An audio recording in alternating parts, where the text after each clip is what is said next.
Dear students, let us continue with our discussion on likelihood, and we will start from where we left in last lecture. So we looked at this Bayes rule and identified various terms such as likelihood, evidence, prior and posteriori. In this lecture, we will focus on developing some intuition behind likelihood using temperature example. So let us say that in a given city, we observe the values of temperature in a given year as x1, x2, x3 and xn. And you don't have to worry about the context in this particular case because this x1, x2, x3 could represent average monthly temperature recorded over a period of time. But the key point is here x is a random variable which represents temperature. Also, we will assume that x1, x2, x3 up to xn, these samples are independent and identically distributed. That is, we can say that these are IIDs. When we say that samples are IIDs, that means that they either have same probability distribution function if variables are continuous, or they have same probability mass function if these are discrete variables. So these could be continuous or discrete. And in case of temperature, we can assume that temperature can take any value, both decimals as well as integers, that is 23, 23.1, 23.11 and so on. Hence temperature would be considered as a discrete case and you would focus on probability distribution functions. And in this case, if we assume that they are coming from same distribution, we will say that they are identical from the viewpoint of probability distribution function. So we have talked about what this identical means. Coming to independent, if we have to look at the joint distribution, that x1 takes the value of x1, so x1 denotes the random variable which is temperature in this case, and small letter x1 denotes the value of that specific random variable. So x1 equal to 25 degrees Celsius, x2 equal to 26 degrees Celsius and so on, and xn taking value of uh, of, of of some small xn. And if these variables are independent, we can write their joint distribution as product of individual probabilities. That is, if these are independent, this can be written as probability x1 takes value equal to small x1 times probability x1 x2 takes value of small x2, so on, probability of x3 equal to xn. So you see that these are probabilities multiplied with each other, and in compact notation we can write probability of x1 equal to x1 times x2 equal to small x2, x3 equal to small x3 and so on as product. So this is brother of summation notation, but here we would be taking product from 1 to n, and this would be probability of xi. Now in case of Bayes formula, we saw that probability of x vector is conditional on theta. That means we can write, if we make this x vector, because x vector comprise of x1, x2, x3 and so on, and if we say that x vector conditional over theta, this expression get be modified to I equal to 1 to n probability of xi given theta. And if this theta is a vector, that is, if there are more than two parameters associated with that distribution, for example normal distribution, we can replace this theta by theta vector. Now in the temperature example, we will, for sake of simplicity, we will assume that temperature is coming from normal distribution, and this is a typical symbol of normal distribution that we will use with certain mean mu and variance sigma square. So there are two parameters that we have to determine if you have to completely determine the properties of the associated distribution, that is mean and sigma square in this case. Now, to develop an intuition that what is this likelihood, as the name suggests, this is the that we are looking into, that what is the likeliness of something happening. We will go back to our temperature example that we looked earlier. So we saw that for a given city, temperature had some, so temperature values are distributed like some dots are concentrated around 25 degrees Celsius, which is the average temperature. And there are some anomalies, that is, in winter, some temperature can go down to as low as 12 degrees Celsius. And there may be one or two dots in high areas, that is 40 to 45 degrees Celsius if we talk about summer. And now we want to estimate what is the mean and variance of this particular temperature, assuming that the population follows the normal distribution, and we are also assuming that these samples are also coming from normal distribution. Now there are two possibilities, or I should say there are infinite possibilities. That is, temperature can follow a PDF with mean somewhere around 12 degrees Celsius and some variance sigma square.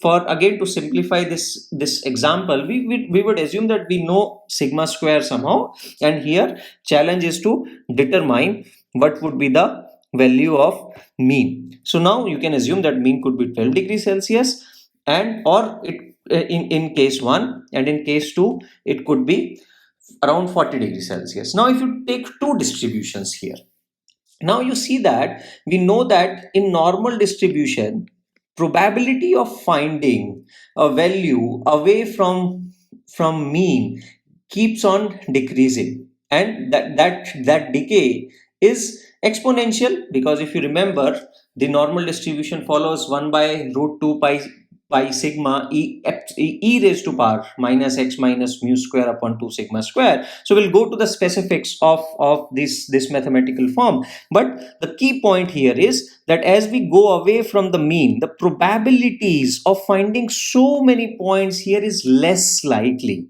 That means this may not be a reasonable choice. Similarly, if we make choice 2, that is, we say that let us assume that this mean of this temperature for this city is around 40 degrees Celsius, again finding these many points, if mean is assumed to be 40 degrees Celsius at certain distance from mean, or some sigma distance away, would not be that high. That means these 1 and 2 may not be a good choice, or likelihood that this particular data is coming from either distribution 1 or distribution 2 is less likely. But now the question is which distribution we should choose now, because if we take for a given variance, we can have practically infinite mean between certain range, so 1 2 3 4 and so on. So which should be our best choice? And that is where this likelihood will come into the picture. That is, we try to maximize the probability of observing data sets for given value of theta.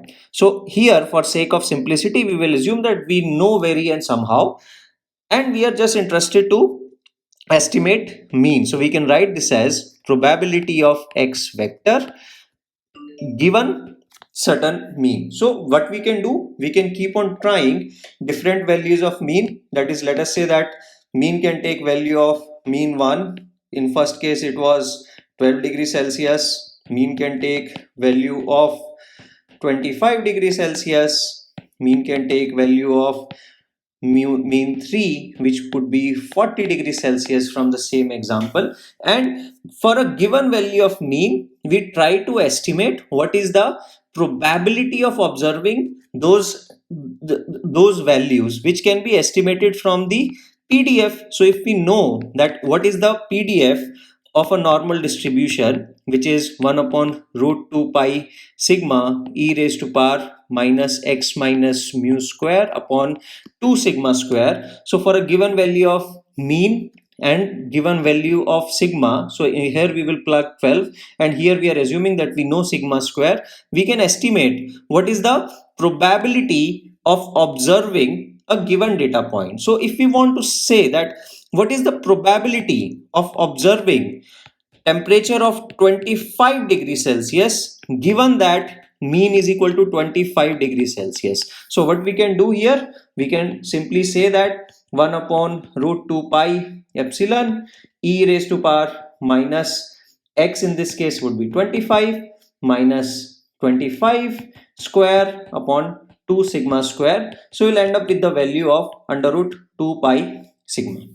Now this is good. So next what we can do is that we can keep on putting different values of mean. So we can again say that, let us go to the second step. What is the probability of observing x equal to 25 degrees Celsius given that mean is equal to 30 degrees Celsius? Or just to avoid confusion, we assume some mean 12 degrees Celsius. We will plug these values again into our expression, and we can keep on doing this exercises repeatedly, and we choose that value of mean which maximizes probability of observing the given temperature, and we say that this is the most likely value from which this most likely value of parameters from which data would be coming, because our data is conditional on mean. So it is conditional on this particular parameter, and that is why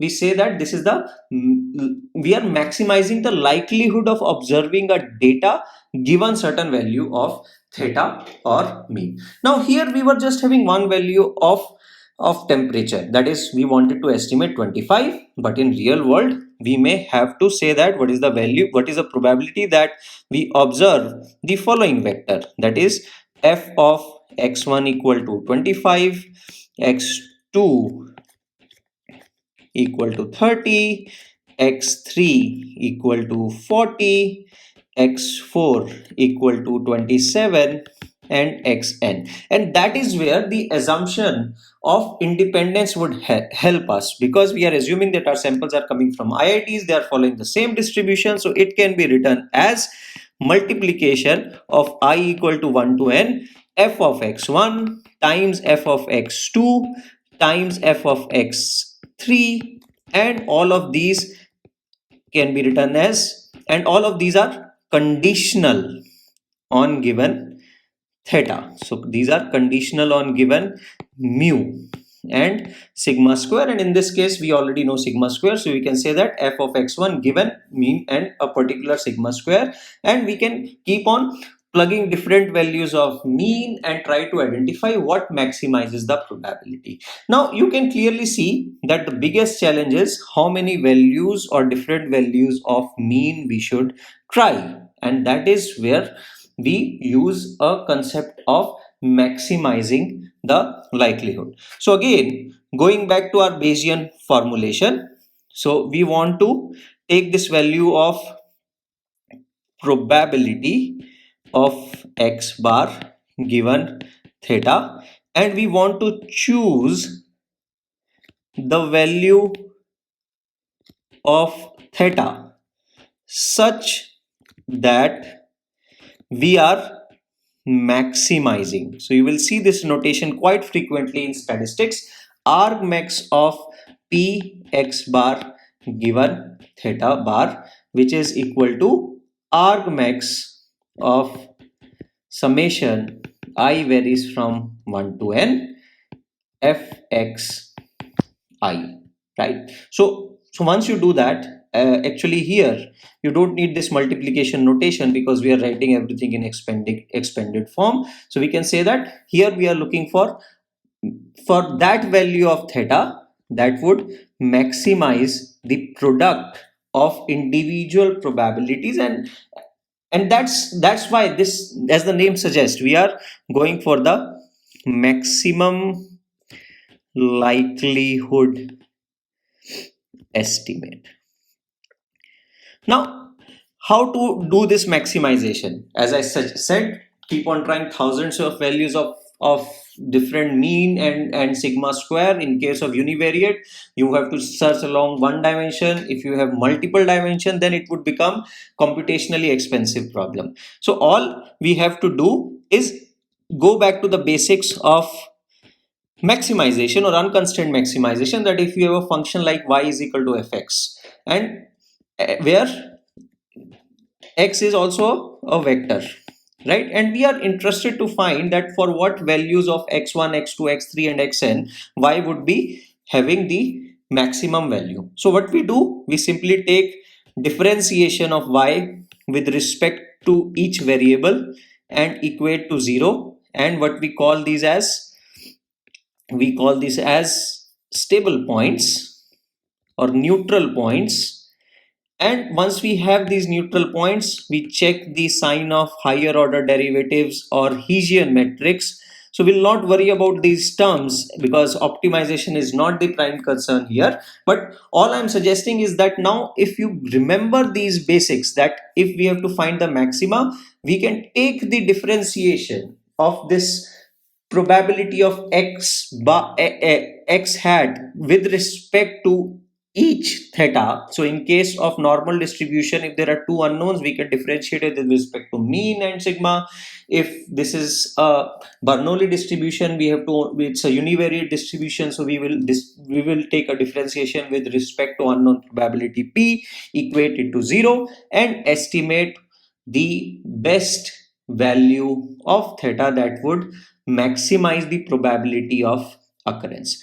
In next lecture, we will try to understand this specific example with using a numerical example or normal distribution. But the key takeaway should be that here we are trying to identify the shape that is most likely to explain that how this data might have been generated by a given theta. So in this case, if I ask you out of 1, 2, 3 and 4 and 5, what is the best choice that you can make visually? So your intuition would be 4, because you so this is closest to the mass where this data is concentrated.